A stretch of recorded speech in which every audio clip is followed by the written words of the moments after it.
Hello everyone and welcome to my channel. I hope that you are all good.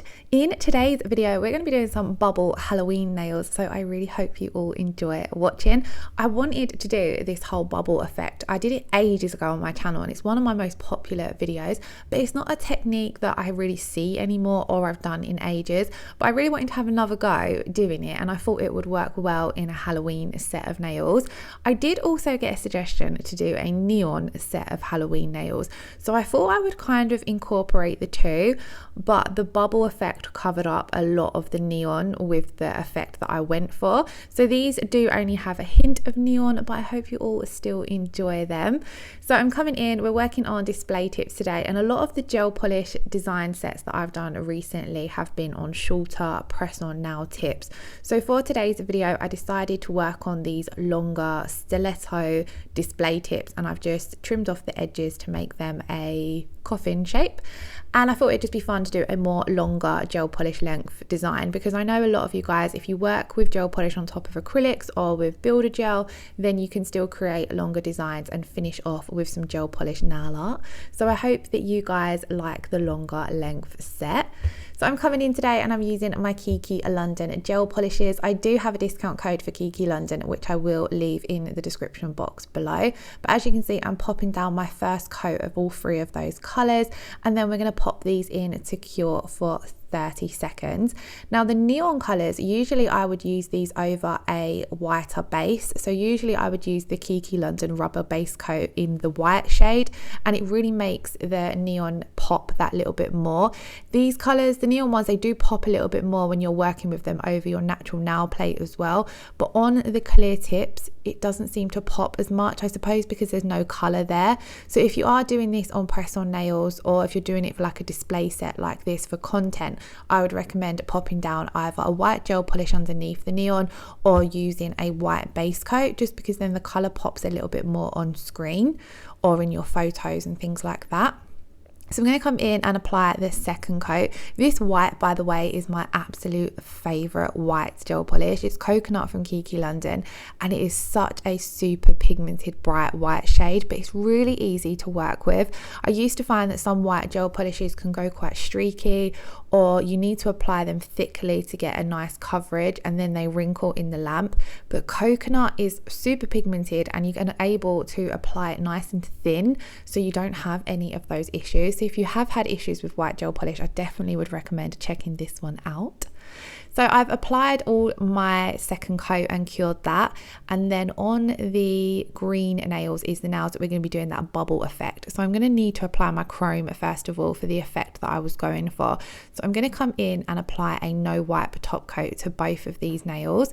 Now when you are applying chromes, you need to apply it to a cured no wipe top coat to get the best results. So I'm just going to apply a thin layer of this, and then we're going to pop that in for 30 seconds.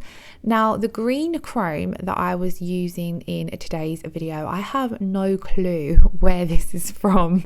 I've had these chromes absolutely ages and I don't use chrome very often. I do need to reach for it more, to be honest, but you can pick this up at a lot of nail art supply places, so it's very easy to pick up. I personally probably pick this up from somewhere like eBay or AliExpress because I've had it a long time, and back then I used to tend to shop at those places a little bit more. And to apply it, I'm simply using my gloved finger and rubbing it in. Super simple application. You can also use those little eyeshadow applicators as well if you prefer.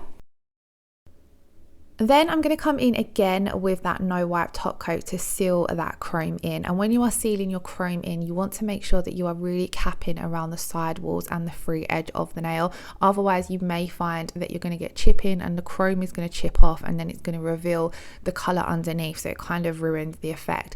So if you're doing it on clients and you want to make sure that the chrome is going to last for however long they're wearing the set, make sure that when it comes to top coating you are really sealing in the edges of that chrome. So then what I'm going to do is apply, I've cured that top coat, and then we're going to apply another layer of top coat, and this is the layer that we're going to be creating our bubble effect in. So I'm going to apply another thin layer of the no wipe rubber top coat, and when you are doing these designs it's really important that you work thin with all of your layers. Then this layer we're going to leave wet, so we're not going to pop it into cure, and then I've simply created some frothy bubbles using some washing up liquid and some warm water. The key here is giving it a really good stir, so you create that foamy bubbly consistency. And then we're going to simply lay that in to the wet top coat, and then once you're happy with all the bubbles that you've applied, you're going to pop it in to cure. So whilst that one was curing, I'm going to move on and do the next one. So super thin layer of no wipe top coat, and then just laying on the bubbly mixture. You want to avoid picking up any water and try to just pick up your bubbles, and you can create different effects. Like here on this design, I've got quite a lot of smaller bubbles, as you can see. So we've popped that in to cure. And then we're going to take an alcohol pad and wipe away the rest of the remaining bubbles that were left over from curing. And this is the effect it gives off. I think it's really, really fun. And like I was going to say, you can create lots of different effects with it. So the bubbles that I had whisked up had created quite a lot of smaller bubbles. If you don't whisk it as vigorously, you get more larger bubbles, and then that creates a different effect on the nail. You can also do it over, you don't necessarily have to do it over chrome, for example. You can do it over your gel polish, and that will create different effects as well. Now, I don't like to top coat over the top of the bubble effect, as it softens it all a little bit too much. That's why I do the 2 layers of top coat. So we did 1 layer to seal everything in, and then our bubble art is done on that final layer of top coat.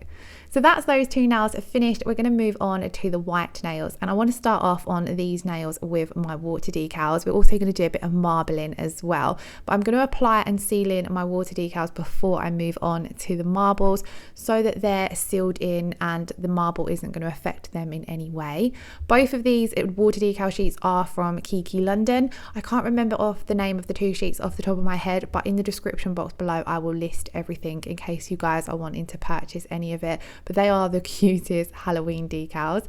So as you see, I cut them out as close to the image as possible, and then I'm using the jelly stamper method to apply them. So you want to apply your image face down onto your jelly stamper, dampen the back of the water decal with some room temperature water, and then allow that to soak in for 10-15 seconds, and then you're easily able to peel off that white backing paper and press down your water decal. I find the stamper method works best when you are applying your water decals to the tacky inhibition layer of your gel polish, so it doesn't work as well if you haven't got a tacky layer, in my opinion. If I haven't got a tacky layer, I usually stick to applying water decals in the traditional way. Now, I was having a little bit of trouble getting the water decal to stick to my stamper today. I think it's because I recently washed my stamper heads in some warm soapy water, so it doesn't feel as sticky as what it normally does. But it is the most simplest way, in my opinion, to apply water decals, because applying them this way, you get virtually no bubbles or creases. You've not got to do any faffing around. You can just simply press down your decal and it's right where you want it to be. So once I had applied those water decals, this is how they looked. You could leave this nail just like this and go for a more simple effect, but I wanted to come in and add some marbling. So before I do my marbles, I'm going to come in and top coat to seal in those water decals. This way, if I'm not happy with my next layer of nail art, so if I'm not happy with the marble and I want to wipe it off, I'm able to wipe it off without ruining or removing the water decals. So I'm just going to apply a thin layer of this to all of the nail. I do like doing it layered like this as well, because I find that water decals last better if they're double top coated. So this way they've already had 1 layer of top coat, then we're going to do our marble and top coat again, so the water decals get 2 layers of top coat. If you don't want a double top coat though, you can also use the rubber top coat, which is brilliant for sealing in nail art. So on to our marble, I have taken my gel polish colours, placed them down on my palette, and I'm using the new Kiki London blooming gel. So this very recently was released from Kiki London. I have got a more in-depth blooming gel demo video up on the Kiki London YouTube channel. So if you search Kiki London on YouTube, or I'll leave a link in the description box below, and check out that channel. I make videos there every Friday using all Kiki London products. So with the blooming gel, you want to apply a thin layer of it to the entire nail and leave it uncured, and then you want to create your marble or whatever design that you're created in that wet uncured product. So I've placed down 3 little dots of my colour and the colours, and then I'm taking my dotting tool and just swirling through them to create a very simple marble effect. And I just wanted this marble effect to be in certain places around the water decal, so that's why I'm not laying down too much or creating the marble on my palette and having to lay it down, because that way it's going to cover a lot more of the nail. I just wanted this hint of marble effect swirling around the nail, and I really loved how it turned out, because I think the green and the yellow worked really well with those black water decals. They kind of just frame the water decal and fill in the space when you are working on a larger nail with water decals. I think that really helps. I just love the whole effect. Once you are happy with how much your design has bloomed, or in this case kind of like marble together, what the blooming gel is going to do is it's going to really soften those edges and make it bloom out to give that watercolor effect, and it's also going to make your marble together a little bit more. But once you are happy with how much it's bloomed, you just simply pop it in to cure for 30 seconds. You can wait if you want it to bloom a little bit more before popping into cure, but I was happy with how it was looking, so I popped it straight into cure. We're then going to move on to the next nail. So exactly the same as before, a thin layer of blooming gel, picking up my dots and then just swirling through them, kind of pulling that marble in the direction I want it to go. I didn't want to cover any of the decals, so I am trying to keep it away from the water decals a little. And I just love marble nail art at the moment. I have used the Kiki London base coat as a blooming gel for such a long time when it comes to doing gel polish marbles, but the actual blooming gel works a lot better because it has a bit of a thicker consistency to a base coat. So the gel, the marble design or blooming roses, whatever you're doing, they don't bloom too quickly, if that makes sense. So it's a much better way of doing blooming gel nails or blooming gel designs. So that was what these two nails looked like once they had cured. I loved these. These were my favorite nails in this set. Then on the final nail, I wanted to add in a little bit of stamping, and I wanted to try and use a couple of the images from this stamping plate that I haven't really used yet, because I feel as though Halloween nails are going to be over soon and I haven't got to use every image on this plate. However, I have massively overused this plate because I've really loved it. It's been my whole inspiration behind Halloween nails this year. So for my stamping, give your plate a really good clean with some acetone. Then you're going to apply a generous amount of stamping polish, scrape off that excess. I like to scrape a couple of times if I feel like I've applied a generous or a too generous amount of stamping polish. I'm using my lint roller just to remove any excess image. Then we're going to press down, a little wriggle from side to side, and then lift off. And as you can see, that's stamped down beautifully. Then always give your plate a clean after each image. Make sure you're giving your plate a good clean with some acetone. And then we're going to come in and add the outline of our little ghost. Now this stamping plate is from Miss Lucy UK, and like I said, I have absolutely loved it, as do I love all of her stamping plates. If you haven't already, then please do check her out. She has got some amazing stamping plates and lots more to come as well. Again, I do have a discount code for Miss Lucy, so I will leave that in the description box below. But continuing on this now, we're simply going to cover it with stamping. I wanted to make sure that it just kind of went all around the edges, and I used a mix of black and white as I felt as though that looked really fun over the yellow base. Now I added on just the little top half of the skeleton. That's what I quite love about this plate as well. A lot of the images you can play around with them and create different designs using the images, which I suppose you can do with most stamping, but I really loved it with this plate that she had separated the skeleton, so he wasn't one whole entire skeleton, so you could just use the top half on a design like this if needed.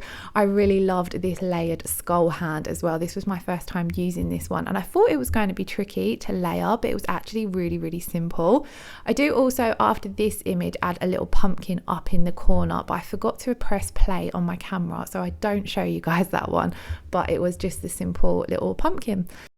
We are coming toward the end of the video now. We just simply have a top coating left to do on the three nails that haven't got that bubble effect. So I just wanted to take a moment to say I hope you have all enjoyed this video. I've been popping out a lot more Halloween content on my channel than I have any other year because I've really enjoyed doing Halloween nails this year. So I hope you have all been enjoying the videos. Thank you all so much to all of the people who leave likes and comments. I read every single one and it is really appreciated. So a big shout out to you guys. Thank you so much. So I'm just going to come in and top coat. Now this particular top coat I'm using does require you to cleanse off the tacky layer, but I did do that off camera. It isn't a no wipe top coat basically, but it's my favorite top coat to use over stamping, so that was why I opted to use this one today. Once I have finished applying it, we're going to pop that in to cure, and then I have left a clip and a picture of the finished result. So I hope you're all having a wonderful week. Lots of love and take care, and I should hopefully see you all again in my next video. And once again, thank you all so much for watching. Bye bye.